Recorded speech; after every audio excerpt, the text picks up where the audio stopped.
그 누구도 예상하지 못했습니다. 나토 전략 분석 회의에서 한반도 시나리오가 시작되자마자 회의실 전체가 침묵에 잠긴 순간 말입니다. 전쟁 발발 시 대한민국은 72시간 안에 1천만 명을 무장시키고 편제할 수 있습니다. 국민이 국가를 지킨다는 게 어떤 의미인지, 한 번도 무너진 적 없는 전선이 무엇인지 이 나라 사람들은 알고 있었습니다. 그 전선을 몸으로 지켜온 세대들이 아직도 살아있습니다. 외국인 전략 분석관은 이 모든 장면을 직접 보고 듣고 느낀 뒤 이렇게 기록했습니다. 이 나라는 무너지지 않는 이유가 있다. 군대가 강해서가 아니라 국민 모두가 군대가 될 준비를 하고 있기 때문이다. 대체 무슨 사연인지 오늘 사연 바로 시작하겠습니다. 저는 나토 산하 전략 분석국에서 아시아 태평양 전구 시나리오를 담당하는 자문관입니다. 대부분의 분석은 중국, 러시아, 미국을 중심으로 돌아가죠. 한국.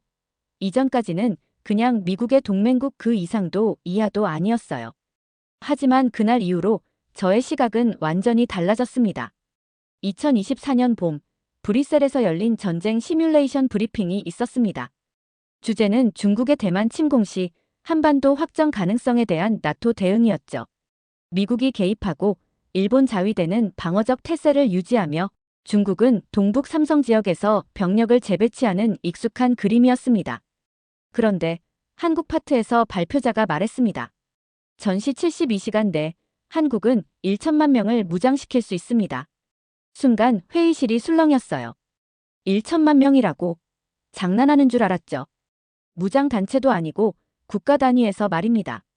발표자는 계속해서 현역 48만, 예비군 275만, 민방위 400만, 그리고 군 복무 경험자 수백만이라는 수치를 내놓더군요. 이건 국민 총동원 그 자체였습니다. 제가 충격을 받은 이유는 숫자 때문이 아니었어요. 다음 슬라이드에서 서울 시내 주요 거점에 퍼져 있는 전현직 포병, 장갑차 조종병, 유도무기 운용병들의 분포도를 보고 말문이 막혔습니다. 한마디로 총만 주면 포반이 짜이고 강남대로에서는 자주포 조작자가 여럿 나온다는 얘기였죠. 그걸 들으며 생각했습니다. 이건 사회 자체가 하나의 준군사 조직이잖아. 회의가 끝나고 미 국방부 소속 동료에게 조심스레 물었어요. 이게 진짜 가능한 겁니까? 그는 짧게 대답했죠. 한국에선 가능한 일이야. 가보면 알게 돼. 그날 이후 한국이라는 나라를 군사 전략의 측면에서 다시 보기 시작했습니다. 나토 분석 자료에는 없던 진짜 전투력이 그곳에 존재하고 있었습니다. 다음 출장지는 서울이었습니다.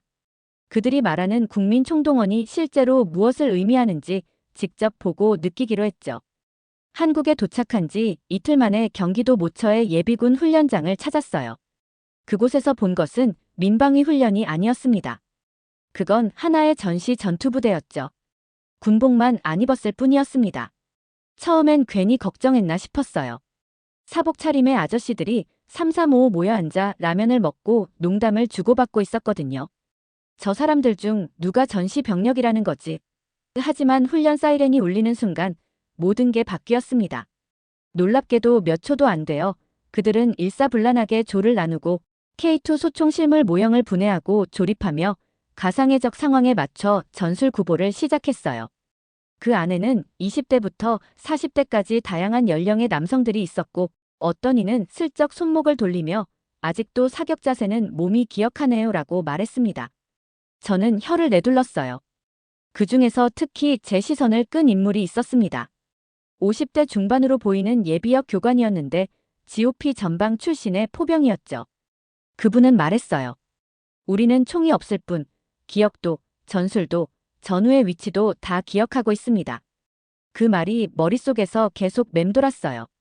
실제로 그는 KH-179 견인포 조작법, 포신 각도 조절, 포탄 장전 순서까지 몸으로 직접 보여줬어요.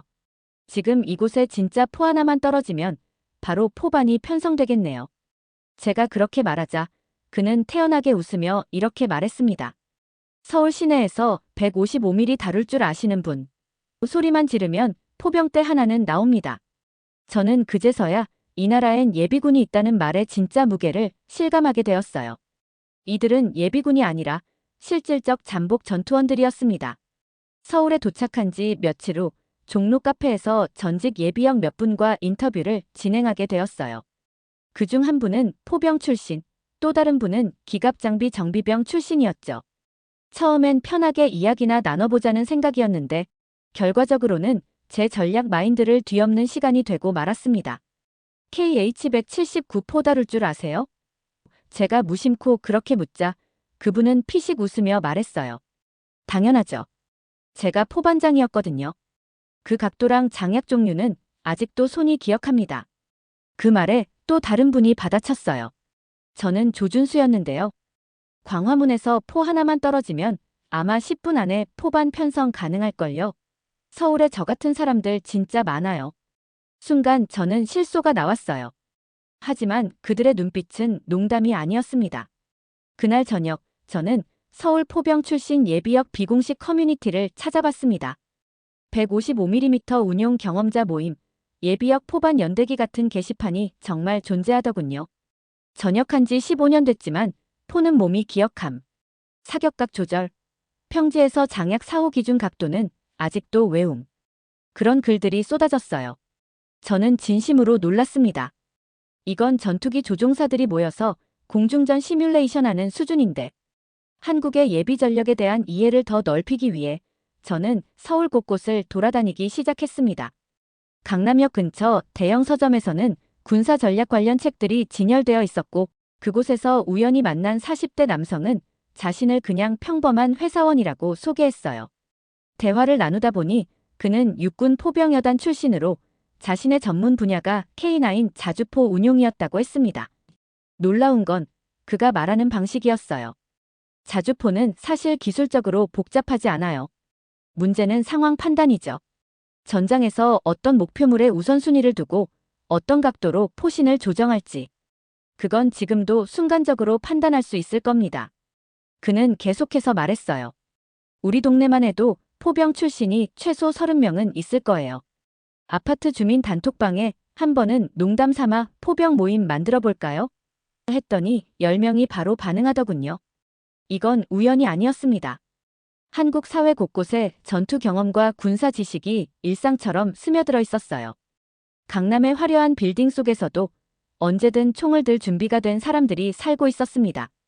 저는 그에게 물었어요. 실제로 전쟁이 일어난다면 정말 다시 포를 다루실 수 있을까요? 그는 잠시 생각하더니 이렇게 대답했습니다. 네, 할 수 있어요. 그리고 해야만 하겠죠. 우리가 안 하면 누가 하겠어요? 그 말에 묵직한 울림이 느껴졌습니다. 이건 의무감이 아니라 국가방위에 대한 근본적인 책임감이었어요. 광화문 광장은 제가 서울에서 가장 인상 깊게 본 장소 중 하나였습니다. 주말이면 수만 명이 모이는 집회가 열리고 그 안에는 다양한 목소리와 주장, 그리고 사람들의 열기가 뒤섞이곤 했죠. 군사 분석가로서 이런 대규모 집회를 볼 때면 늘 한 가지를 떠올립니다. 이렇게 사람이 많으면 통제가 무너지기 마련인데 한국은 왜 유독 질서가 유지될까? 그날도 마찬가지였어요. 수많은 인파가 도로를 메웠고 구호가 가득했지만 놀랍게도 주변은 정돈되어 있었습니다. 특히 제가 주목한 건 사람들의 움직임이었어요. 사고 없이 질서를 유지하는 이유는 시민의식 때문이 아니었습니다. 그들은 질서를 경험한 사람들이었어요. 갑자기 밀집된 한쪽 공간에서 이동이 필요해지자 누가 먼저 지시하지 않았는데도 자연스럽게 양쪽에서 틈이 생기고 양보와 유도, 대열 유지가 이루어졌습니다. 저는 옆에 있던 중년 남성에게 말했어요. 누가 저런 정리를 주도하는 거죠? 조직된 안내팀인가요? 그는 웃으며 말했습니다. 아니요. 이게 당연한 거죠. 우측 통행이나 배려가 아직 몸에 배어 있어서 그런 거 아닐까요? 유럽이나 미국의 대규모 시위에서는 보통 사람들의 반응이 즉흥적이고 개별적이지만 이곳에선 군중 속에서도 조직된 움직임이 나타났어요. 또 한 가지 인상 깊었던 건 현장에는 수많은 50대, 70대로 보이는 남성들도 있었는데 이분들이 젊은 사람들보다 더 침착하고 먼저 주변 정리를 유도하고 있었습니다. 위계 없이 움직이되 모두가 어떻게 해야 질서가 유지되는지 알고 있었던 것이죠. 그날 저녁 제 분석 노트에 이렇게 적었습니다. 한국의 군사력은 병영을 벗어나도 사라지지 않는다. 일상 속에서도 발휘되는 질서의 습관, 그것이 한국 국민의 또 다른 무기다. 더 일상적인 곳에서 확인해 보기로 했어요. 이번엔 아주 평범한 출퇴근 시간의 지하철을 택했습니다. 강남역, 신도림, 서울역. 인파가 몰리는 역에서 사람들이 어떻게 움직이는지를 관찰했어요. 그런데 놀랍게도 수많은 사람들이 한꺼번에 승강장에 몰려도 부딪히거나 소리치는 사람이 거의 없었습니다. 사람들은 정해진 자리에서 자동으로 줄을 서고 문이 열리면 양쪽으로 갈라져 내리는 사람부터 먼저 보내고 탑승이 끝나면 다시 조용히 밀리지 않고 들어가더군요. 누가 알려줬을까요? 누가 지휘했을까요? 아무도 없었습니다. 그냥 당연히 그렇게 해야 한다는 반사적 행동이었어요.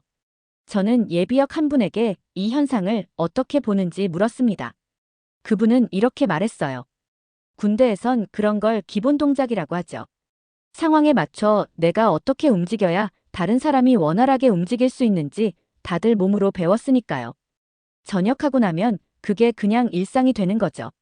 그 말에 고개를 끄덕일 수밖에 없었습니다.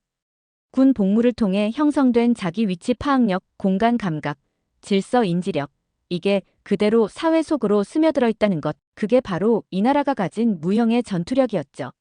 제 조사는 계속되었습니다. 강남의 한 대형 IT 기업을 방문했을 때의 일입니다. 회사 소개를 맡은 젊은 임원은 자신을 평범한 개발자 출신이라고 소개했어요. 그러나 대화 중에 그가 K1 전차 조종병 출신이라는 사실이 우연히 드러났습니다. 전차요? 그건 정말 특별한 경험이었겠네요. 그는 웃으며 대답했습니다. 사실 우리 회사 개발팀에만 전차 조종병이 3명이나 있어요. 가끔 농담 삼아 우리끼리 전차 소대 하나는 꾸릴 수 있겠다고 말하곤 하죠. 더 놀라운 건 그가 덧붙인 말이었어요. 실은 제가 개발한 소프트웨어 알고리즘이 전차 조종 경험에서 영감을 받은 겁니다. 복잡한 상황에서 우선순위를 빠르게 판단하는 방식. 그건 군대에서 배운 사고방식이에요. 그들은 군에서 배운 사고방식과 기술을 일상과 직업에 통합시키고 있었어요. 그리고 필요하다면 언제든 원래의 군사적 용도로 그 기술을 되돌릴 준비가 되어 있었습니다. 국방부 협조를 받아 동원 시스템 관련 자료 열람을 할 수 있었습니다. 비밀 정보는 아니었고 기본적인 국민 방위 체계의 현황이었죠. 그런데 그 순간 다시 한번 충격을 받았어요. 현역 병력 약 48만 명. 여기까진 잘 알려진 수치입니다. 하지만 진짜는 그 다음부터 시작됩니다. 예비군 275만 명. 민방위 390만 명. 여기에 군 복무를 마친 전역자들 중 60대 이하의 남성이 수백만 명에 달하며 이들은 유사시 총기 지급 및 임무부여가 가능한 실질적 전투 자산으로 분류되어 있더군요. 국방부는 실제로 전시 상황 발생 시 1천만 명 이상을 편제하고 무장시킬 수 있는 계획을 갖추고 있습니다. 전역자가 총을 들 수 있다는 게 중요한 게 아닙니다. 어디로 가야 하고 어떤 부대에 배속되며 어떤 장비를 사용할 것인지까지 사전에 배정된 구조라는 게 핵심이었어요. 예비군 1년에서 4년 차는 동원소와 장비 배치가 명확히 지정되어 있었고 5년에서 8년 차는 지역 단위로 향방작전에 배속되며 전시 후방 방어 및 시설 보호, 물류 안전 확보 등의 임무가 주어집니다. 다시 말해 한국은 군을 키우는 나라가 아니라 국민 전체를 전시에 맞게 분해하고 재조립할 수 있는 시스템을 가진 나라였던 겁니다. 제가 나토에서 분석하던 대부분의 유럽 국가는 전시 동원령이 떨어져도 무장까지 최소 일주일, 부대 편제까지는 수주가 소요됩니다. 그 사이 적이 진격하면 사실상 허를 찔리게 되는 구조죠. 그런데 한국은 다릅니다. 48시간 이내에 전국의 동원소에 수십만 명이 모이고 지정된 장비를 수령한 뒤 부대 단위로 재편성됩니다. 이건 소름이 끼치는 수준의 전시 동원 효율이었어요. 저는 국방부 한 관계자에게 조심스럽게 물었습니다. 이렇게까지 정밀한 편제를 왜 유지하시는 겁니까? 지금은 전면전 가능성이 낮은 시대 아닌가요? 그는 짧고 굵게 대답했어요. 우리는 준비를 멈춘 적이 없습니다. 준비가 없는 국방은 공포에 불과하니까요. 그 대답은 단지 국방 전략이 아니라 이 나라 국민 모두가 공유하는 정신의 단면이라는 걸 직감했습니다. 국방부에서 1천만 전투 편제가 가능하다는 말을 들었을 때 그 숫자가 다 총을 쥔다고 정말 싸울 수 있을까? 라는 질문이 머릿속에 남아있던 저는 이제 거리로 나가 실제로 그 숫자에 해당하는 사람들을 직접 만나보기로 했어요. 처음 이야기를 나눈 건 한 택시 기사분이었습니다. 60대 초반으로 보이는 그분은 운전 중에도 백미러로 저를 힐끔 보며 물었죠. 외국분이시죠? 어디서 왔어요? 나토 분석관이라며 한국 군인들을 보려고 왔다고 밝히자 그는 웃으며 대뜸 이렇게 말했어요. 우리 군대 얘기 재미있겠네요. 저는 포병이었어요. KH-179견인포. 조준이랑 각도 계산, 지금도 할 수 있다니까요. 정말입니까? 제가 되묻자 그는 이렇게 말했습니다. 전 포반장, 우리 형은 장전수였고 사촌은 육군 5사단 GOP 출신이에요. 그 말에 저는 웃다가도 소름이 끼쳤어요. 며칠 뒤에는 공사 현장에서 땀 흘리며 일하는 40대 남성과 대화하게 됐습니다. 그는 육군 공병 출신으로 진지 구축과 지뢰 제거 훈련까지 받았다고 했어요. 지금도요? 삽 하나만 있으면 참호 기본형은 30분 안에 파요. 놀라운 건 그뿐만이 아니었습니다. 편의점 아르바이트를 하던 대학생은 말했어요. 저 박격 포병이에요. 사격할 때 탄도 계산. 솔직히 수학보다 그게 더 익숙했어요. 또한 어떤 중소기업의 과장은 K2 분해 조립이요? 지금도 블라인드 테스트하면 15초 안에 자신 있어요. 그건 군대를 다녀왔다는 과거형 이야기가 아니었어요. 총만 주면 지금이라도 움직일 수 있다는 현재형 실감이었죠. 조사를 계속하면서 홍대 앞의 한 디자인 스튜디오를 방문했습니다. 그곳의 크리에이티브 디렉터는 30대 중반의 세련된 느낌의 남성이었어요. 그의 작업실에는 현대적인 디자인 작품들이 가득했습니다. 대화를 나누다 보니 그는 특전사 출신이라는 사실이 드러났어요. 더 놀라운 건 그의 디자인 철학이었습니다. 특수부대에서 배운 건 전투 기술이 아니에요. 최소한의 자원으로 최대한의 효과를 내는 법이죠. 그게 제 디자인 철학의 핵심이 됐습니다. 그는 계속해서 말했어요. 우리 스튜디오 직원 10명 중 3명이 군 특수 분야 출신입니다. 한 명은 통신병이었고 다른 한 명은 저처럼 특전사였죠. 우리는 가끔 농담 삼아 이 스튜디오가 전시에 바로 정보부대로 전환될 수 있겠다고 말해요. 그는 웃었지만 그 말에는 진실이 담겨 있었습니다. 한국의 창의적인 산업 속에도 군사적 사고방식과 훈련이 녹아들어 있었어요. 저는 마지막 인터뷰를 진행했습니다. 인터뷰 대상자는 70대 중반의 전역자, 1970년대 GOP 철책선 근무 경력이 있는 백성호 어르신이셨어요. 소개를 받은 지인은 이렇게 말했죠. 그분은 군대를 그냥 다녀온 분이 아니라 나라에 복무했다는 사실 자체를 지금까지도 자신의 정체성으로 품고 사는 분이에요. 서울 북부의 조용한 동네 골목에서 작은 약국을 운영하고 있는 백어르신을 만났어요. 약국 문 옆엔 낡은 녹색 철모와 흰색 민방위 조끼가 걸려 있었고 안에는 군번줄이 끼워진 액자도 놓여 있었습니다. 군 복무 시절 얘기를 듣고 싶다고. 어르신은 잠시 웃으시더니 창밖을 바라보며 이렇게 말씀하셨어요. 내가 철책선에서 눈 내리는 날 맨손으로 철조망 묶던 시절이 벌써 50년 전이요. 근데 말이요. 지금도 종종 꿈에 봐요. 적이 넘어오는 건 안 무서웠어. 내가 그 철조망을 놓치면 이 나라가 다시 무너질까봐 그게 더 두려웠어. 그분의 시선은 전방이 아니었습니다. 국가 그 자체였어요. 어르신은 다시 말을 이었습니다. 내 동생은 통신병이었고 내 아들은 공병 출신이요. 전쟁 나면 난 나이가 많아도 약품 분류랑 부상자 응급조치는 할 수 있어요. 나라를 지키기 위해 지원할 겁니다. 진심이신가요? 제가 그렇게 물었을 때 어르신은 단호하게 말했어요. 그럼요. 전역이 끝이 아니요. 한국 남자한테 군복무는 평생 자기가 지켜야 할 땅에 책임지는 거요. 그걸 아는 세대가 살아있는 한 이 나라는 안 무너집니다. 그 말이 잊히지 않았어요. 지금의 한국은 고도화된 무기 체계를 가진 나라지만 그 무기를 쥘 정신이 준비되어 있는 나라이기도 하다는 걸 백 어르신의 눈빛에서 처음으로 진심으로 이해했습니다. 서울 체류 마지막 주말, 저는 한강공원을 찾았습니다. 여의도 한강공원은 가족들의 피크닉과 자전거 타는 사람들로 북적였어요. 평화롭고 일상적인 풍경이었죠. 그런데 제 옆에 앉은 한 가족이 눈에 띄었습니다. 50대로 보이는 아버지와 20대 초반의 아들이 무언가를 열심히 이야기하고 있었어요. 호기심에 귀를 기울여 보니 놀랍게도 그들은 군사 전술에 대해 대화하고 있었습니다. 내가 있던 부대는 어떤 진지 구축 방식을 썼니? 아버지가 물었어요. 아버지 때랑 거의 비슷했어요. 다만 요즘은 디지털 장비가 추가됐죠. 아들이 대답했습니다. 저는 무심코 그들에게 말을 걸었어요. 혹시 군대 얘기하시는 건가요? 아버지는 미소 지으며 대답했습니다. 네, 아들이 최근에 전역했거든요. 저도 같은 부대 출신이라 경험을 공유하고 있었습니다. 대화를 나누다 보니 아버지는 90년대 육군 수색대대 출신이었고 아들은 같은 부대에서 최근 병장으로 전역했다고 했어요. 더 놀라운 건 할아버지도 같은 부대 출신이었다는 사실이었죠. 우리 집은 3대가 같은 부대를 거쳤어요. 할아버지는 6.25 직후에, 아버지는 80년대에, 저는 최근에요. 같은 산, 같은 진지, 다른 시대죠.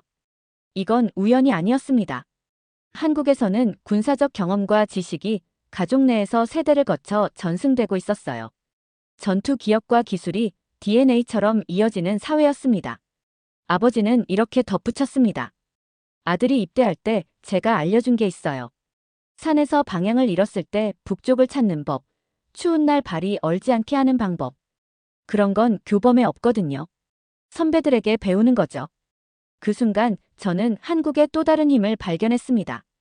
이 나라의 전투력은 단지 무기나 병력 수가 아니라 세대를 넘어 이어지는 전투 지혜의 연속성에 있었어요. 서울에서의 마지막 날, 저는 용산의 한 카페에서 전직 국방부 전략기획관을 만났습니다. 그는 현재 민간 싱크탱크에서 일하고 있었어요.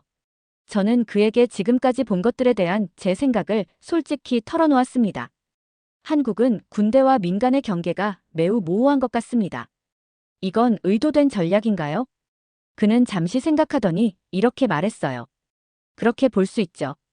우리는 군대라는 개념을 서구와 다르게 정의합니다. 서구에서는 군대가 사회와 분리된 전문 집단이지만 한국에서는 국민이 돌아가며 맡는 역할 중 하나예요. 그래서 전역이 군인 신분의 종료가 아니라 현역에서 예비역으로의 전환으로 인식됩니다. 그는 계속해서 말했습니다. 우리의 진짜 전략은 평시와 전시의 경계를 최소화하는 것입니다. 전쟁이 시작되면 국민들이 패닉에 빠지는 게 아니라 마치 큰 태풍이 오기 전에 준비하듯 각자의 위치로 신속하게 이동하는 겁니다. 그게 가능한 이유는 평소에 이미 내가 어디로 가야 하는지를 알고 있기 때문이죠. 그의 설명은 제가 지금까지 본 모든 것을 명확하게 해주었어요. 한국의 국방 전략은 군대를 강하게 만드는 게 아니라 국민 전체를 잠재적 전투원으로 유지하는 것이었습니다. 그럼 실제 위기 상황에서 이 시스템이 작동할까요? 제가 물었어요. 그는 확신에 찬 목소리로 대답했습니다. 이미 작동해왔습니다. 천안함 사태, 연평도 포격. 그때마다 예비군들은 자발적으로 동원 준비를 했어요. 심지어 일부는 동원 명령 없이도 갈 준비가 되어 있다며 전화를 걸어왔죠. 우리가 가진 건 예비군 제도가 아니라 국가 위기에 대한 집단적 대응 메커니즘입니다. 서울을 떠나기 전날 밤 호텔 창문으로 서울의 불빛을 바라보며 지난 한 달간의 경험을 정리했습니다. 이 나라는 단순히 48만 현역 병력을 가진 국가가 아니었습니다. 전 국민이 언제든 전투태세로 전환할 수 있는 준비를 갖춘 사회였어요. 그것도 전술적 사고방식, 질서 유지 능력, 위기 대응 본능이 일상에 녹아있는 형태로 말입니다. 그날 밤 메모장 마지막 페이지에 이렇게 적었어요. 한국의 진짜 군사력은 첨단 무기나 현역 병력 수가 아니다. 그것은 전투 경험과 기억이 세대를 넘어 이어지고 평화 시대에도 사라지지 않는 잠재적 전투 의지다. 이 나라는 지금도 수백만의 전역자들이 자신의 책임을 끝났던 과거가 아닌 지금도 살아있는 현재로 인식하는 유일한 나라다. 이들은 싸우는 것을 두려워하지 않는다. 이 나라가 다시 무너지는 걸 두려워할 뿐이다. 브뤼셀로 돌아온 후 저는 한국의 예비 전력에 대한 특별 보고서를 작성했습니다. 보고서의 핵심은 한국의 예비 전력은 사회 전체에 내재된 전투 준비 시스템이라는 것이었어요. 보고서를 검토하던 동료 분석관 중 한 명이 물었습니다. 정말 이런 시스템이 실제로 작동할까요? 수백만 명을 며칠 만에 무장시킨다는 게 현실적으로 가능할까요? 저는 자신 있게 대답했습니다. 가능합니다. 왜냐하면 그들은 단지 무기만 기다리고 있을 뿐 이미 마음과 기억 속에는 전투 태세가 준비되어 있으니까요. 다른 분석관이 또 물었어요. 그럼 한국은 전시에 얼마나 많은 병력을 실제로 동원할 수 있을까요? 저는 잠시 생각하다가 말했습니다.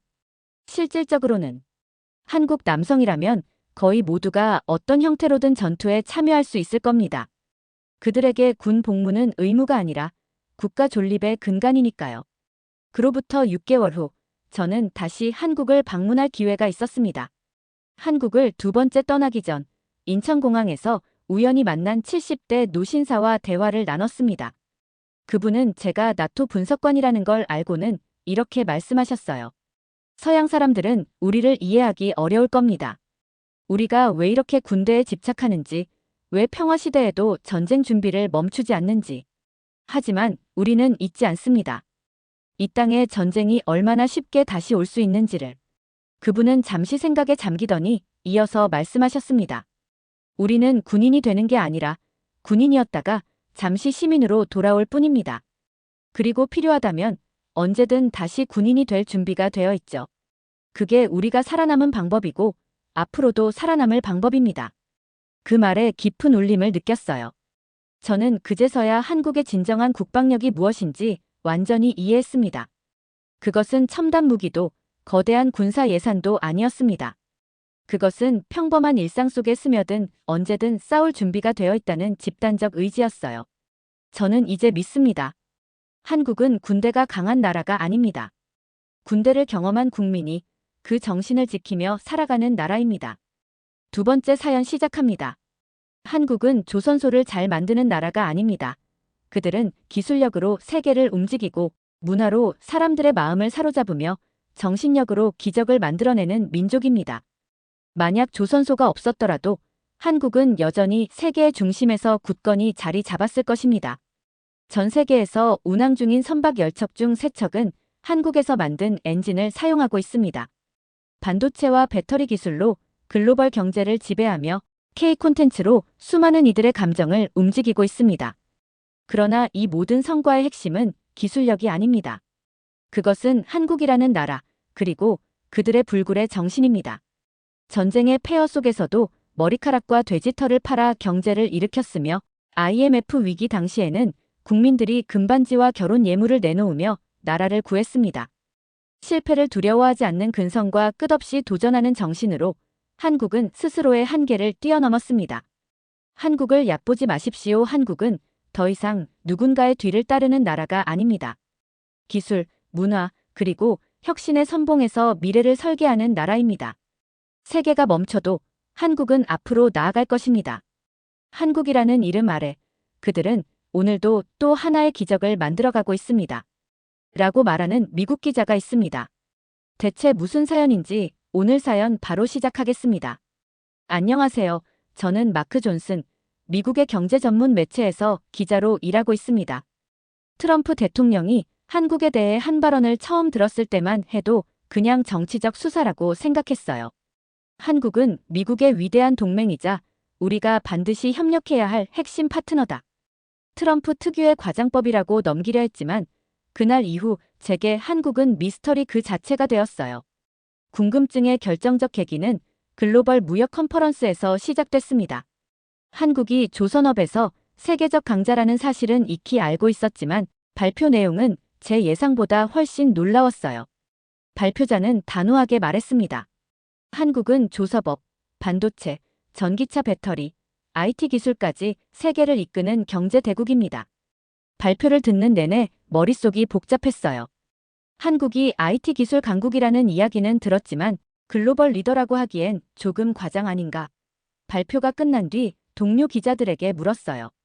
한국이 그렇게 대단한가요? 다들 대답은 한결같았습니다.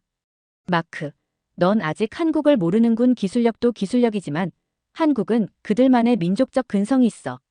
그 답변이 더 이상하게 들렸습니다. 기술과 근성이라니. 그게 무슨 연관이 있다는 걸까요? 기자로서 이대로 넘어갈 순 없었어요. 답을 찾기 위해 저는 한국행 비행기를 예약했어요. 비행기 안에서 자료를 읽으며 한국에 대해 더 알게 되었지만 의문은 더욱 커졌습니다. 한국은 자원이 풍부한 나라가 아니잖아요. 한국에 도착한 첫날, 도시의 활기찬 분위기에 압도되었어요. 거대한 빌딩들과 사람들이 끊임없이 움직이는 모습은 뉴욕과도 다른 에너지를 뿜어냈습니다. 그러나 제 시선은 서울의 야경이 아니라 한국의 경제적 뿌리를 향하고 있었어요. 한국의 진짜 비밀은 무엇일까? 본격적인 취재를 앞두고 호텔에서 동료들과 저녁을 먹었어요. 그중 한 명이 한국 조선업의 성공을 비결로 꼽으며 이런 이야기를 했습니다. 조선소는 시작일 뿐이야. 한국은 산업 전반에서 세계 경제를 움직이고 있어. 기술뿐만 아니라 사람들의 정신력이 대단하지. 그 말을 들으면서도 한편으로는 믿기 어려웠어요. 정신력이 경제와 무슨 상관이 있지? 미국에서는 기술력과 자본이 곧 힘입니다. 정신력 같은 추상적인 단어는 경제 기사에서 다룰 일이 거의 없죠. 다음 날 본격적인 취재가 시작되었어요. 첫 일정은 현대중공업 방문이었죠. 솔직히 말하면 제 머릿속엔 또 하나의 거대한 공장을 보겠지라는 선입견이 있었습니다. 그러나 그 선입견이 얼마나 잘못되었는지 깨닫는 데는 채 1시간도 걸리지 않았습니다. 현대중공업에 도착한 순간 저는 압도당했습니다. 그곳은 하나의 작은 도시 같았죠. 거대한 크레인들이 하늘을 찌를 듯 솟아 있었고 그 아래로는 수많은 사람들이 분주하게 움직이고 있었습니다. 가이드는 제게 한국 조선업의 비밀을 하나씩 풀어놓기 시작했습니다. 여기 보이시는 저 크레인들, 그리고 이 거대한 조립 라인은 모두 현대중공업의 상징입니다. 우리는 세계에서 가장 크고 정밀한 조선소 중 하나를 자랑합니다. 그의 목소리에는 자신감이 가득했어요. 저는 솔직히 속으로 생각했죠. 세계 최대라는 말은 좀 흔하지 않나? 그러나 그의 설명은 금세 제 의심을 잠재웠습니다. 가이드는 저를 선박 엔진 제조 라인으로 안내했어요. 여기가 진짜 핵심입니다. 전 세계에서 운항 중인 선박 10척 중 3척이 이곳에서 만들어진 엔진을 사용합니다. 그 순간 그 숫자의 무게가 저를 덮쳤습니다. 그는 덧붙였습니다. 이 엔진은 선박의 심장이자 세계 무역의 동력이죠. 실제로 작업 현장은 믿기 어려울 만큼 정밀했어요. 사람의 손길과 기계의 정교함이 완벽히 조화를 이루고 있었습니다. 작업자들은 한치의 오차도 허용하지 않는 듯 보였고 크레인이 한 번 움직일 때마다 거대한 부품들이 정확한 위치에 맞춰졌습니다. 무엇보다도 모든 작업자들의 표정에는 긴장감 대신 자부심이 가득했어요. 점심시간에 한 엔지니어와 이야기를 나눌 기회가 있었어요. 그는 오랫동안 현대중공업에서 일했다고 했습니다. 처음부터 이렇게 잘했던 건 아닙니다. 일본과 유럽의 기술에 의존하던 시절도 있었죠. 하지만 정주영 회장님께서 항상 말씀하셨어요. 우리가 우리 손으로 만들지 못할 것은 없다. 그래서 우리는 기술을 배웠고 그걸 넘어섰습니다. 그의 말에 담긴 자부심은 회사원의 말 이상이었어요. 그것은 한 나라가 성장해온 방식, 그리고 그 나라 사람들이 가진 정신에 관한 이야기였습니다. 정주영 창업주에 대한 이야기는 이후에도 자주 나왔습니다. 특히 유명한 일화 하나가 인상 깊었어요. 정 회장이 조선소를 설립하겠다고 했을 때 많은 사람들이 비웃었답니다. 한국이 무슨 조선업이냐라는 비난 속에서도 그는 투자금을 모으기 위해 사판 자루를 들고 황무지에 선박이 들어설 공간을 그렸다고 해요. 돌멩이로 시작했지만 포기하지 않았다. 그 말은 한국 전체의 철학처럼 들렸습니다. 취재를 계속하면서 저는 또 다른 놀라운 사실을 알게 되었어요. 한국의 조선업이 기술력만으로 성장한 것이 아니었다는 점입니다. 가이드는 이렇게 설명했습니다. 조선업은 사람과 사람, 기술과 기술이 협력해야 하는 산업입니다. 여기에는 팀워크와 책임감이 무엇보다 중요하죠. 한국 사람들은 그걸 잘합니다. 그리고 그 말을 증명하듯 저는 작업자들이 서로의 일을 도우며 완벽한 협력을 이루는 모습을 봤습니다. 조립 과정에서 문제가 생기자 모든 작업자들이 자신의 일처럼 달려들어 문제를 해결하는 모습은 정말로 놀라웠습니다. 현대중공업을 떠나는 길, 저는 한국 조선업이 세계 1위라는 이유를 알게 되었습니다. 수십 년간의 도전, 실패, 그리고 끝없는 노력이 만들어낸 결과였습니다. 엔지니어가 마지막으로 했던 말이 계속 떠올랐습니다. 기술은 노력의 결과일 뿐이에요. 중요한 건 문제를 포기하지 않는 정신입니다. 현대중공업을 떠난 후 저는 더 깊은 질문을 던지기 시작했습니다. 한국은 어떻게 이런 성과를 이뤄냈을까? 이런 의문이 들수록 한국의 역사를 조사하고 싶어졌어요. 한국의 과거를 더 알기 위해 찾아간 곳은 서울의 경제사 박물관이었어요. 그곳에서 만난 큐레이터는 1960년대 한국의 이야기를 들려줬습니다. 당시 한국은 전쟁 폐허 속에서 모든 것이 부족한 나라였어요. 자원도 없었고 자본도 없었습니다. 심지어 기술조차도 외국에 의존해야 했죠. 큐레이터가 보여준 당시 사진들은 충격적이었어요. 삭막한 거리, 구멍난 지붕, 그리고 시장에 널린 기초 생필품들. 한국은 포기하지 않았습니다. 큐레이터가 힘주어 말했어요. 그는 당시 한국이 세계 시장에 첫 발을 내딛던 시절의 이야기를 들려줬습니다. 한국은 머리카락, 오줌, 심지어 돼지털까지 팔아가며 외화를 벌었습니다. 말 그대로 없는 것에서 있는 것을 만들어냈죠. 저는 그 말을 듣고 잠시 멍해졌어요. 머리카락과 돼지털로 시작한 경제라니 지금의 한국을 떠올리면 믿기 어려운 일이었습니다. 박물관의 또 다른 전시물은 1970에서 80년대의 한국을 보여줬습니다. 당시 박정희 정부는 수출 중심 경제 정책을 추진하며 중화 공업을 대대적으로 육성했어요. 철강, 자동차, 선박 등 당시로선 너무나도 야심찬 프로젝트들이 시작됐죠. 한국은 맨 땅에 헤딩한다는 비판도 받았지만 끝내 자신들만의 길을 만들어냈습니다. 큐레이터의 말에 담긴 자부심은 이 나라의 성장 비결을 단적으로 보여줬습니다. 하지만 무엇보다도 감명 깊었던 이야기는 1997년 IMF 외환 위기였습니다. 저는 큐레이터가 보여준 영상 자료를 보며 그 당시의 절망감을 체감할 수 있었어요. 기업이 줄줄이 파산하고 실업률이 치솟던 그 시절, 한국 국민들은 자발적으로 금을 모아 나라를 구하기 시작했어요. 금반지, 목걸이, 결혼반지까지도 기꺼이 내놓으며 경제 회복에 동참했습니다. 큐레이터는 당시 국민들의 단결력을 이렇게 설명했어요. 한국은 위기 속에서 하나가 되는 민족입니다. 우리는 IMF를 통해 경제적으로만 아니라 정신적으로도 더 강해졌어요. 이 말을 들으며 저는 한국의 성장은 국민들 스스로가 만들어낸 결과라는 것을 깨달았습니다. IMF 위기를 극복한 후 한국은 전 세계로 뻗어나갔습니다. 조선업이나 철강 산업에만 머물지 않고 반도체와 IT 기술로 새로운 영역을 개척했어요. 한국은 위기를 기회로 바꿀 줄 아는 나라입니다. 큐레이터가 마지막으로 덧붙였죠. 저는 그의 말을 들으며 고개를 끄덕였습니다. 다음 취재는 한국의 첨단 산업, 반도체와 전기차 배터리 분야를 탐구하는 것이었습니다. 첫 방문지는 경기도 성남에 위치한 삼성전자 반도체 연구소였습니다. 제가 도착한 순간 입구부터 엄격한 보안과 첨단 장비들이 배치된 시설에 압도당했어요. 연구소 관계자는 저를 데리고 반도체 제조 공정을 설명하기 시작했습니다. 설명을 들으면서 저는 최근 글로벌 반도체 시장 점유율 데이터를 떠올렸습니다. 한국은 전 세계 메모리 반도체 시장의 약 70%를 차지하고 있었죠. 삼성전자와 SK하이닉스가 이끄는 이 산업은 국가 전략으로 자리 잡고 있었습니다. 공정을 살펴보는 동안 저는 소름이 돋는 경험을 했어요.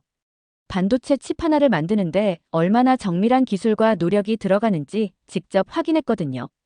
공장의 모든 과정은 완벽히 자동화되어 있었고 작업자들은 최첨단 장비를 사용해 한치의 오차도 허용하지 않았어요. 특히 웨이퍼를 가공하는 장면은 경이로웠습니다. 그 얇고 작은 웨이퍼 하나가 전 세계 스마트폰, 컴퓨터, 그리고 자동차에 사용된다는 사실이 믿기지 않았어요. 관계자는 반도체 산업이 한국에서 이렇게 성공할 수 있었던 이유를 설명하며 이런 말을 했습니다. 한국은 실패를 두려워하지 않기 때문에 여기까지 올 수 있었습니다.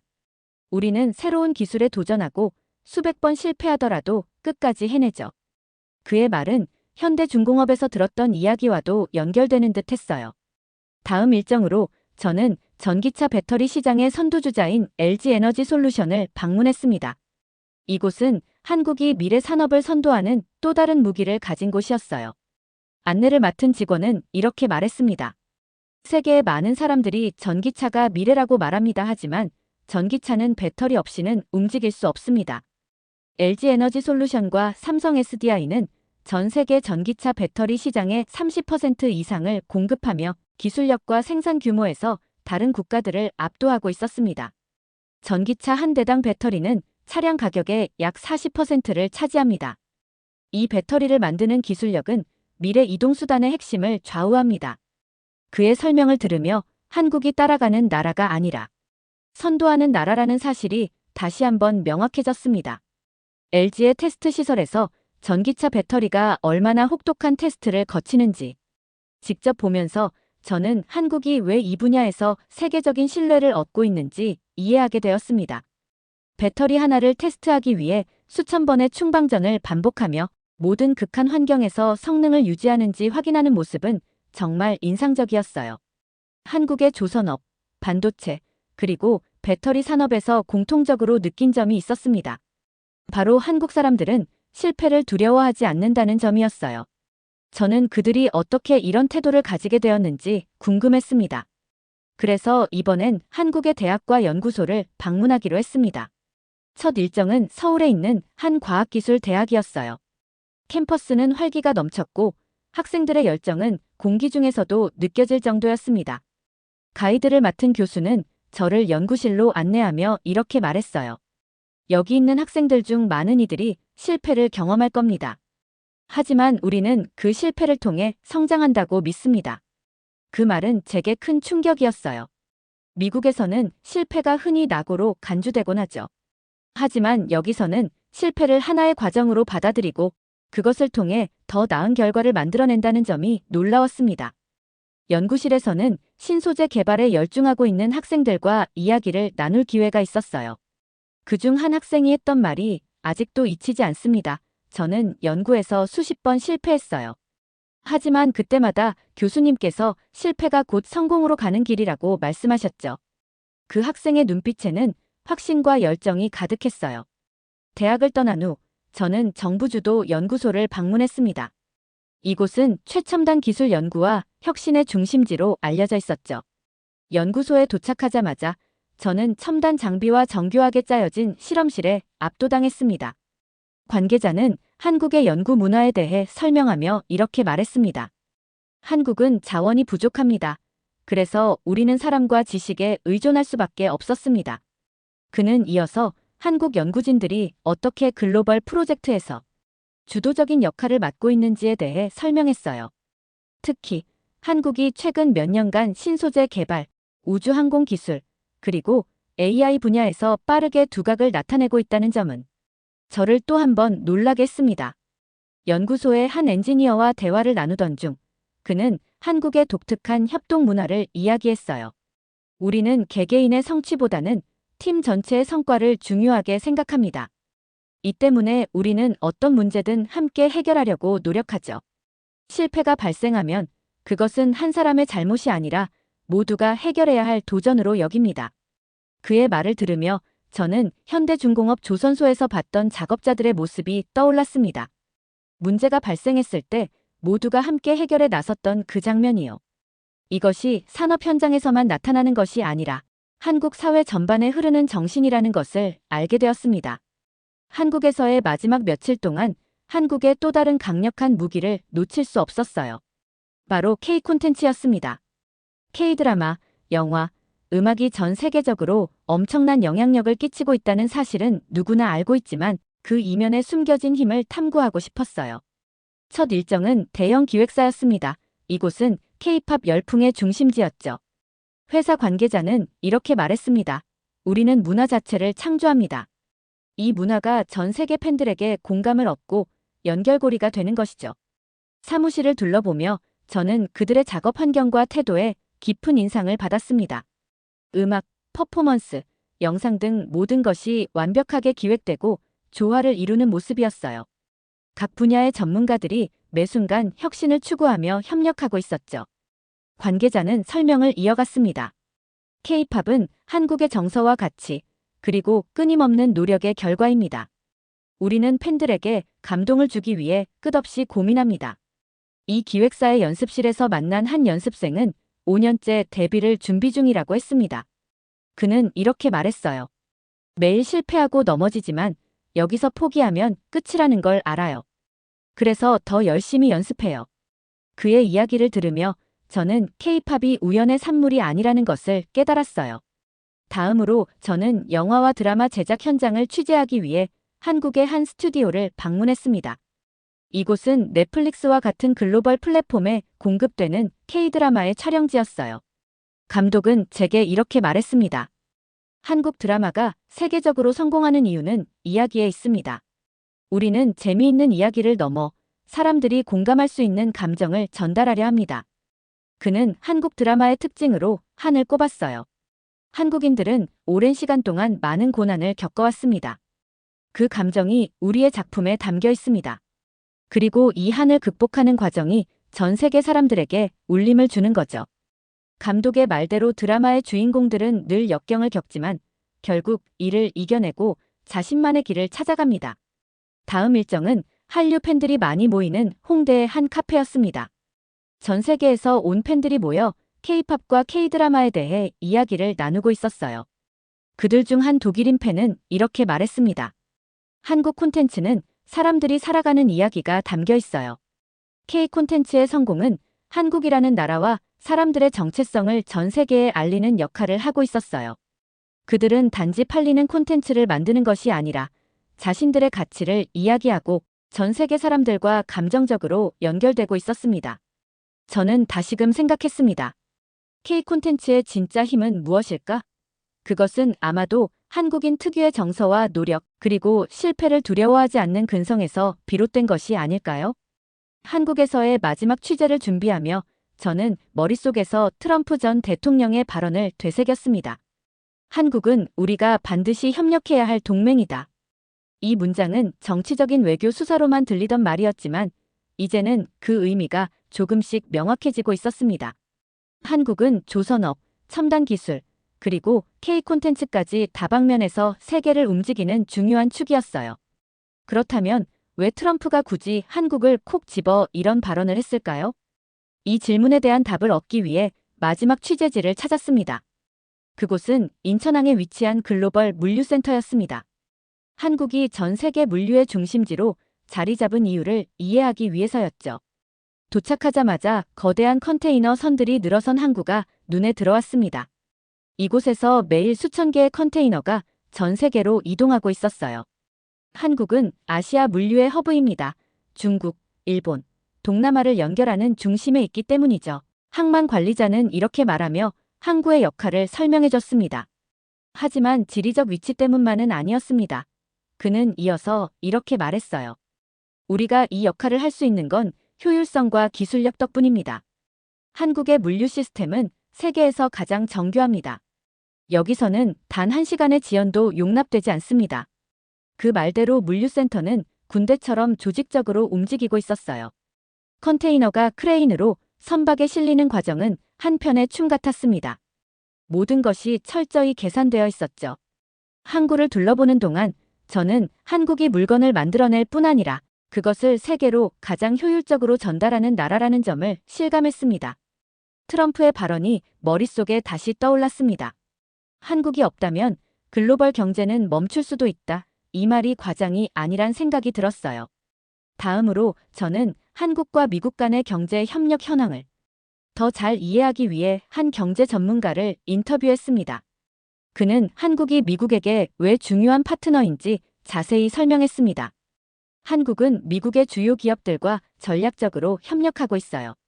삼성과 SK하이닉스는 미국 IT 산업의 심장부를 담당하고 있고 LG에너지솔루션은 미국 전기차 시장에서 필수적인 역할을 하고 있습니다. 그는 한국의 기술력뿐만 아니라 위기 대처 능력도 미국에게는 매력적인 요소라고 했습니다. 한국은 위기를 극복하는 법을 아는 나라입니다. 1997년 IMF 위기, 그리고 2008년 글로벌 금융 위기를 겪으면서도 빠르게 회복하며 경제를 재건했어요. 이런 민첩성과 적응력은 미국 같은 대국도 본받을 만합니다. 취재를 마치고 항구를 떠나며 저는 한국이 가진 진짜 힘이 무엇인지 곰곰이 생각해봤습니다. 조선업, 첨단 기술, 문화, 물류 시스템 이 모든 것이 어우러져 한국을 글로벌 강국으로 만든 것이 분명했어요. 하지만 그 중심에는 항상 사람들이 있었습니다. 포기하지 않고 도전하며 실패를 두려워하지 않는 한국인의 정신이야말로 이 모든 성과의 원천이라는 점이 더 확실해졌습니다. 한국에서의 마지막 하루, 저는 호텔방에서 이번 여정을 돌아보며 머릿속이 복잡해졌습니다. 처음 이 나라에 대해 가진 선입견, 그리고 지금 제가 가진 깊은 존경심. 모든 것이 극적으로 변했어요. 다양한 취재 경험을 통해 저는 한국이 가진 힘의 실체를 어느 정도 이해하게 되었습니다. 조선업의 정밀한 기술력, 반도체와 배터리를 통한 첨단 산업의 리더십, 그리고 문화 콘텐츠를 통해 세계인의 마음을 움직이는 능력까지. 하지만 그것만으로 이 나라를 정의하기엔 부족했습니다. 한국의 핵심은 바로 미래를 설계하는 능력에 있었습니다. 과거에 대한 통렬한 반성과 현재의 문제를 개선하려는 끈질긴 노력, 그리고 미래를 내다보는 비전. 저는 마지막 취재로 한국의 스타트업 생태계를 알아보기 위해 한 창업 인큐베이터를 방문했습니다. 그곳은 젊은 에너지로 가득 차 있었습니다. 한국의 스타트업 환경은 세상을 바꾸기 위한 도전이 중심에 있습니다. 센터의 책임자가 제게 설명했어요. 이곳은 실패를 두려워하지 않는 혁신가들을 위한 공간이었습니다. 그는 덧붙였습니다. 한국은 과거에 실패를 많이 겪었지만 그것이 곧 우리의 자산이 됐습니다. 우리가 겪은 고난이 새로운 세대를 더 강하게 만들었죠. 그는 제가 이곳을 돌아보며 들었던 생각을 완벽히 요약한 것 같았습니다. 실패를 두려워하지 않는 정신은 한국 사회에 깊이 뿌리내린 문화였습니다. 스타트업 창업자 중 한 명을 인터뷰했는데 그는 친환경 기술을 활용해 전 세계에 적용 가능한 에너지 솔루션을 개발하고 있었어요. 저희는 한국의 기술력과 문제 해결 능력을 바탕으로 글로벌 시장을 목표로 하고 있습니다. 그의 말은 한국 전체를 대표하는 선언 같았습니다. 인큐베이터를 떠나며 이렇게 느꼈습니다. 한국이 가진 기술력과 경제적 성공은 한국 사회 전체가 가진 협력과 도전 정신, 그리고 더 나은 미래를 꿈꾸는 문화에서 비롯된 것이었습니다. 공항으로 돌아가는 길, 저는 서울의 스카이라인을 바라보며 이번 여정을 정리하기 시작했습니다. 한국은 과거의 고난을 발판 삼아 현재를 넘어 미래를 설계하고 있는 나라였습니다. 비행기에 탑승하며 저는 마지막 기사 내용을 떠올렸습니다. 한국은 단지 조선소를 잘 만드는 나라가 아니다. 그들은 실패를 두려워하지 않고 미래를 설계하며 세계를 움직이는 나라다. 한국은 작은 나라지만 그들이 가진 비전과 도전 정신은 결코 작지 않았습니다. 이제 저는 미국으로 돌아가 제 경험과 배운 것을 전할 준비를 마쳤습니다. 이곳에서 느낀 모든 것을 제 기사에 담을 것입니다. 그리고 세상 사람들에게 이렇게 전하고 싶습니다. 한국을 얕보지 마십시오. 그들은 기적을 만들어내는 민족이며 세계를 바꾸는 힘을 가진 나라입니다. 감사합니다. 당신들에게서 배운 이 모든 것이 저에게는 가장 큰 기적이었습니다. 오늘 사연이 재미있으셨다면 구독과 좋아요, 알림 설정까지 부탁드립니다. 더 재미있는 사연으로 돌아오겠습니다. 이상 감동탐험이었습니다.